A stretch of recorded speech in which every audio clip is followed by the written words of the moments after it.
neither one of these guys really needs a big introduction, but Coach Mike Bianco, the 22nd year head coach up at Ole Miss, with an amazing job he has done with the Rebel program. Another great year up at Ole Miss. So, Coach, if you would, some opening statements to our crowd here.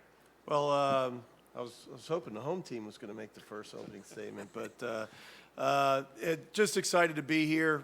Apologize to Southern Miss. You know, we just left a ton of rain in Miami, and I guess we brought it up here to Hattiesburg. But I understand it'll be out of here the next hour or so, and just excited. I know I've talked all week and to some of you, and you know how cool it is to have a super regional with two teams, you know, in our state, you know, going at it. You know, Scott and his program have had a tremendous year, and certainly super deserving, you know, to host a super regional. We didn't have a super year, but we've played well at the end, and you know, excited to be here and still be playing. Coach Scott Berry, his 13th year as the head coach of the Southern Miss Golden Eagles. Coach Berry, if you'd make some opening comments, please. I will. First of all, I'd like to congratulate Mike and his team and making it to the Super Regional. Big fan of his.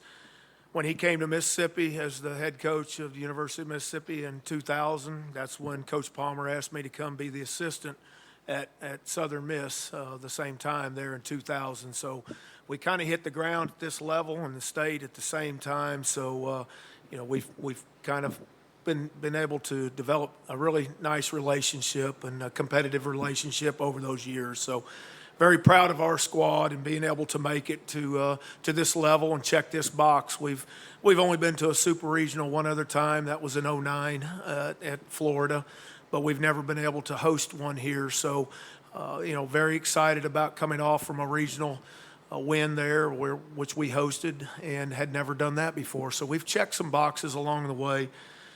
These guys that I'm so honored to lead are just a super bunch of young men, both on and off the field. Very high character. You know, you've heard me talk about chemistry way before now. You know, a lot of teams are talking about chemistry right now, but I had drawn that strength. I'd shown that strength a long time ago because I could just tell that these guys were wired a little bit different in who they were and how they were for each other. So an important variable in where you're trying to get to and the success that you're trying to have each year. So, but very excited for this opportunity moving forward. Okay, we'll open it up some questions if you would. If you need to, I'll bring the microphone. If not, introduce yourself, let the coaches know who you are, and we'll get started. So who wants to start off? Go ahead. Coach, this is both of y'all also know from Rebel Walk. A lot of debate of the inter-Mississippi matchup this weekend and kind of the atmosphere that's going to be here at D. Taylor. How do you guys keep your players grounded in the moment and focused on the job at hand? Because it's really easy to get amped up with a series like this for sure. You want me to go? Go ahead. Go ahead. You know, I've always just kind of stayed, you know, people that have covered us all year, we talk about, you know, game-by-game approach, and it's not the opponent you're playing. It's not the situation you're playing. I think, you know, you can get overwhelmed with those things, those variables that enter in if you let it. And we just try to simplify it and understand that the game is what you're trying to play and win. You know, you have to have an opponent to do that. It's just, you know, this situation where two in-state teams, two really good in-state teams are playing. And, you know, the exciting thing is one of those are going on to Omaha to represent Mississippi in Omaha, Nebraska. And that's a really neat thing. You know, last year, you know, you had Mississippi State, who was a national champion, obviously. We're proud of our state. We're proud of this baseball in our state. And, you know, I just think with this situation and this game right here for us, we just try to stay in the moment. Just try to understand that Saturday is the most important game on our schedule, and that's what we're going to concentrate and focus on trying to win. He really left me nothing else to say, did he?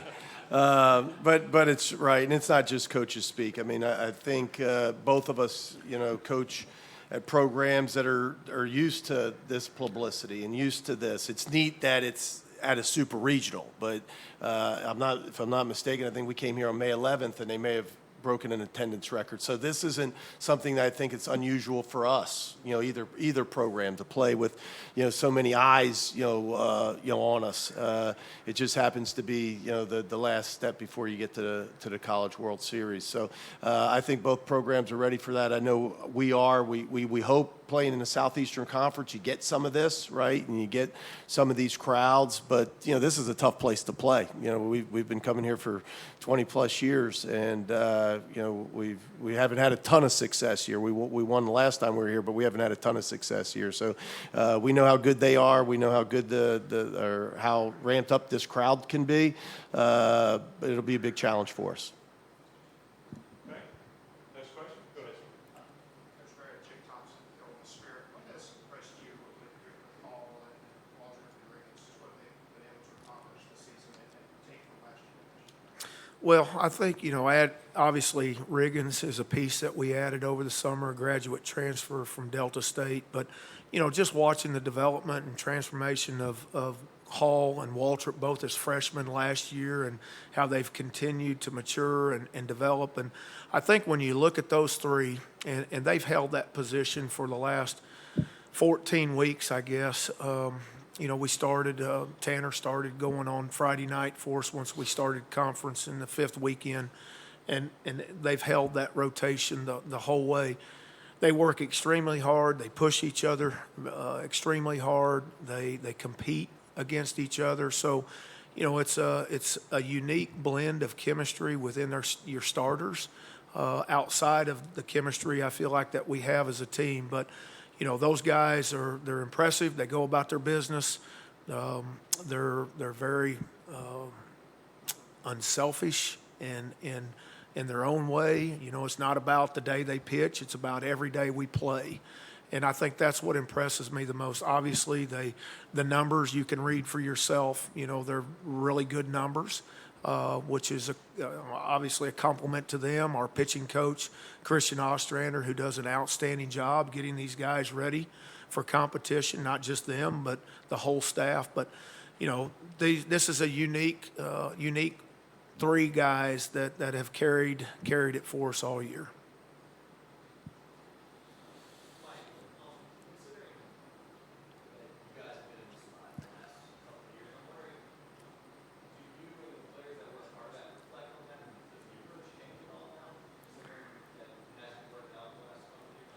No, it's asked a lot. It's not a secret, that we've been in this position a lot and only gotten through once.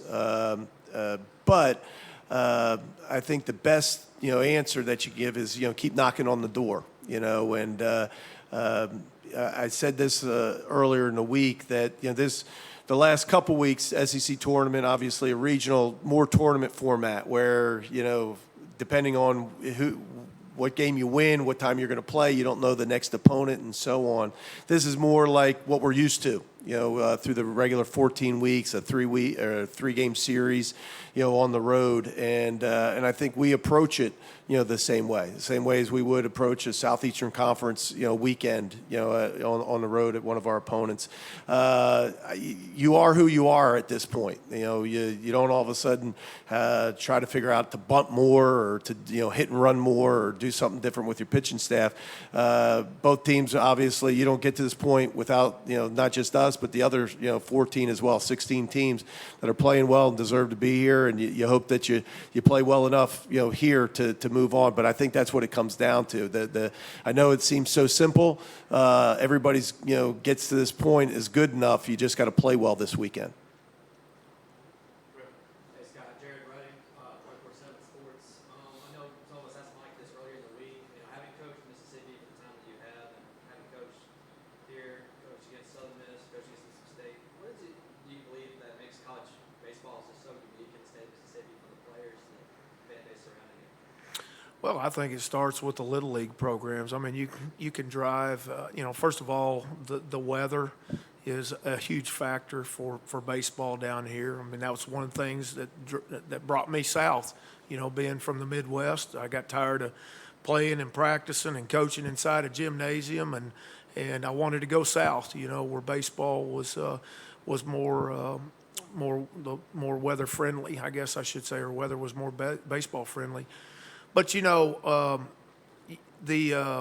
I'm sorry, I can't even remember what you asked me now. Just about what makes college baseball. Oh, okay, yeah. You can drive around. I know in Hattiesburg and around this area, every town you can go to, that there's going to be Little League lights on. I mean, kids are playing baseball at an earlier time. It's just something I feel like that in Mississippi is just a big time sport. It's a family sport. It's something that people gravitate to, and it just continues on. If you look at the levels of baseball in our state, whether it's the high school, whether it's a junior college, whether it's NAIA, D2, D3, D1. I mean, we put out some really good teams and represent nationally across the country our baseball in Mississippi. So, that's, I don't know why that is, other than I think it starts at a very young age. Obviously our venues have gotten a lot better. We've seen that in our own here when we're making improvements. All of a sudden, you're starting to see attendance go up. So when you start having a lot of people come and watch you play, obviously it becomes infectious and it spreads to everybody else. Word of mouth starts to spread, and people want to be a part of it and see it. In the back. Coach Barry, WTOK Meridian. I wanted to ask you, I know you and Coach Corky Culver both spent time at MCC. Was there something special about the time you spent at MCC that helped both of you guys into Super Regional? You guys are the only coaches to do it, so was there something special about that time at MCC that contributed to being able to play the big stage here? Well, I think looking back, that was during the 90s, from 90 to 2000, and we were really good at Meridian. We had some really good teams there. We went to the World Series, I think, 5 out of those 10 years in Grand Junction. And, I just think that coming from from my own personal experience, coming to the Midwest and into a state that was such, so baseball rich. I mean, Coach Polk, I'd had his playbook when I was a player in junior college, and coming to the state where he is, and then of course following the big three, Hill and was here, and Coach Kessinger, Coach Harrison, before Coach Bianco was there, and of course then Mike got there and took it to a different level. But I think just my time at Meridian was a special time. We were on top of the junior college as that program that everybody was trying to chase, and I just think the things in its own little way, there wasn't, I always tell people, there really wasn't pressure at Meridian. I figured it out now. The only pressure was me, putting it on ourselves, or Coach Palmer putting it on him. But there wasn't the pressures, obviously, as we move forward and we get to the bigger programs and the bigger fan base. But in its own way, it did prepare me. It did link me in with people who were very smart on baseball, and I tried to just do whatever I could to soak up every bit of what they knew to try to help me. And of course, I owe a lot to Coach Palmer. I've never been under a head coach that lets you work, and was accountable and gave you responsibilities. And in all honesty, that's what I do. It's not about me here. My guys do a tremendous job. They have a lot of responsibility. They have a lot of accountability. They're going to be head coaches one day, and I feel like that's what has helped me get to where I am, what Coach Palmer was able to give me, and I try to give the same to our staff.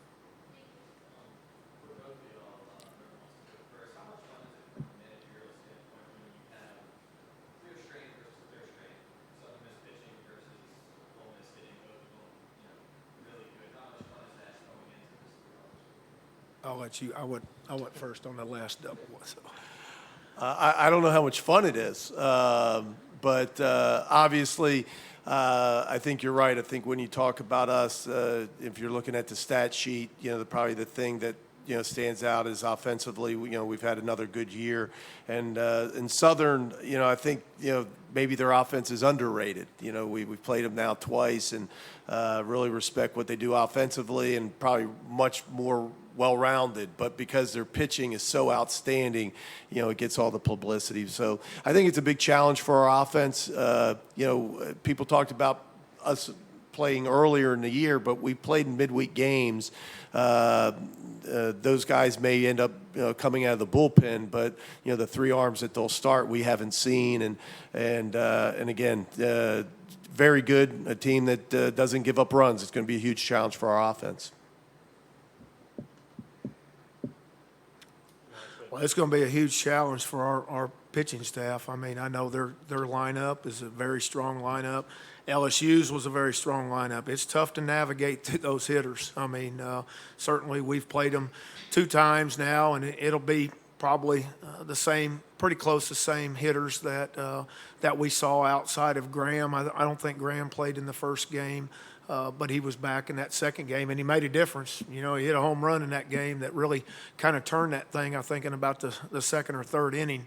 But you know, very, very challenging for our pitching staff. As good as our numbers are, you know, still you're going to have to navigate through a very good lineup.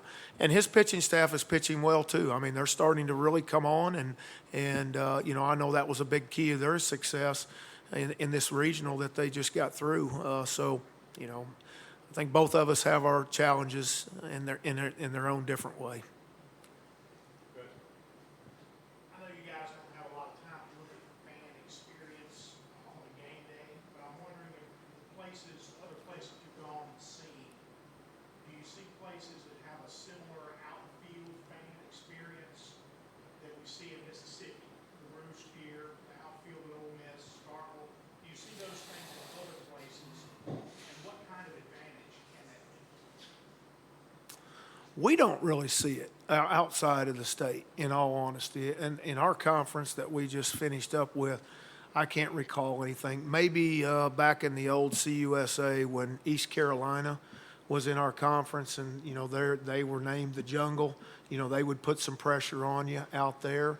But outside of that, outside of Ole Miss's stadium and then in Starkville, I don't really recall a whole lot that we encounter with fans out that direction. Yeah, and I think it's becoming more and more popular. I think people want to do it. I think because of what they see in Mississippi, and I agree with Scott. I just watched, you know, Cliff, you know, on television at East Carolina, and what an atmosphere they had there, and they had that outfield fan experience, as you call it, you know, Parrish. But trying to recall, I think Tennessee's built something out in left field over the years, and obviously with their success the last few years, that's becoming more popular. But I think more stadiums want to do that. It's just how ours kind of happened. I'm assuming it probably just happened here because of the topography of the ground, right? And you know, we're built in a little hole, and there was a berm there, and you can fit some students out there, and it just kind of happened. Other stadiums were built and they didn't have that, you know, type of ground, and you know, so now they got to try to figure it out. But Alabama, when they redid theirs, they tried to build something out in right field. So I think people want to duplicate that. It's just tough. You look at Arkansas, you know, that wasn't there 20 years ago, but that kind of emerged. I don't want to say that they're copying anybody, but that's becoming a neat thing, and I'm sure that's why your question. But it's neat. I didn't even think about it, but all three of us do. You know, have, you know, some type of outfield experience like that, and pretty cool. Questions? Go ahead. Coach Bianco, awesome to get student prints. Last week, Coach Berry gave you high praise. He said that you actually deserve the statue down in Oxford. Could you just kind of highlight the competitive nature that you guys maintain, but at the same time, just the friendship that you guys have developed over the years since coming here to Statue? Yep, statue. Wow. I really said that. Thank you, And I Scott. meant it. Thank you. You're welcome. Right next to Elko's statue. Right next to All it. right, that's it. Well, I didn't hear that, but I appreciate it from Coach Berry. And, you know, as he said earlier, I think we both, you know, respect the heck out of each other. We know how hard this job is. You know, we realize that, you know, coaching at this level of college baseball, it's tough. You know, it's tough to win. It's tough to win year in and year out, and he does it. And I think, you know, when you see him, you play him in the middle of the week, you can see how good their teams are. I think we've seen each other for 20, as he said, 22 years, and you know, we've always respected the heck out of this program and know how good they are. One of the things I said earlier in the week, and I mean it as as the utmost as a compliment is, one of the things that I think will happen out of this weekend is, we've always respected them. I think this state, I think this region, but hosting this, super regional here, I think will give the rest of the country, a view of how good Southern Miss baseball really is. And, we've been fortunate at Mississippi State, and a lot of that has to do with the conference that we play in, and, the publicity that you get from playing in the Southeastern Conference. But baseball's different. It's not like football, where a team like this they've been to Omaha, and so I think this gives them a stage to show the rest of the country how good they are. We're hoping they're not going to show them how good they may, maybe they'll tone it down a notch, but I think that's what's really cool about this. What everybody's so excited about, that I think we've known how good Mississippi baseball is, but I think the rest of the country is going to get to see it this weekend. How do you guys feel like the team last year when you guys played each other in the regional, how it's kind of adjusted to where you guys are now? Like how your teams have transformed and what you expected of each other to be? Well, we've each lost a few pieces from last year, but that was such a competitive, just really, really good baseball. Two games that we played and we ended. Of course, they won and moved on and went to Arizona. But the Sunday night game was just a great college baseball game. And then the Monday game started out obviously not the way we wanted. I think we were down 8. And after the second inning. But then, I think on speaking on our team, that's when I really felt like that our guys had really made that jump in coming together and developing. And I knew we had a lot of those pieces back. And, final score was 12-9. And really was another great game and went kind of down the wire. Even though it was 3 runs, it's still – our guys didn't go away, and even down that last inning when we were down 3 runs, I was like, what they have shown me up to this point, I'm not going to I'm not going to count them out with it. So, I just think on our, with our team, just that momentum, we've taken that momentum from last year, how we ended there, and just started into this year and have been real consistent with moving forward with it. Yeah, I've always thought, you're different every year. Even if you return players, the players are older, they're hopefully better, but they're different. They mature. They have different goals, and they're different stages of their lives. And so I think that's one of the unique things about coaching college sports is, every team's different. You lose a couple players and it changes, the team, the dynamic of the team. So on the field and even in the locker room, I think we're a different team, than we were last year. Obviously, we lost, some key pitchers from last year, and I think that's probably, if you just look at us as a whole, offensively, a lot of those kids returned. As Scott said, we've had a couple injuries that maybe slowed us a little bit offensively with, Graham and some others, but we've had a pretty good year offensively. We've just been inconsistent on the mound, and, we started to figure that out a little bit at the end with, DeLucia and Elliott starting, and, with Mallets in the bullpen being more consistent for us. We've been able to define some roles, I think, in the last 3 or 4 weeks that's made us better. And so, it's just taken us longer to figure it out, this year. But, we're a lot of the same names, but a different team. Coach Bianco, you've got a lot of seniors that came back this year. When you guys got into the tournament, got this chance, what have you noticed in the locker room that maybe changed over the past couple of weeks leading up, kind of getting new life? I don't know if this is exactly the answer to your question, but when we were there on that Monday, Memorial Day, and you don't know if your name's going to get called. And so been 21 of those times, at Ole Miss, and 18, of those times our names have been called. And I don't ever remember seeing that type of reaction. And there's been times where we've been on the bubble and got in, but you could just see the excitement, the true joy, and it would have been really, really disappointing to watch, Tim Elko and Justin Bench and Kevin Graham and a lot of guys that might be in their last year at Ole Miss.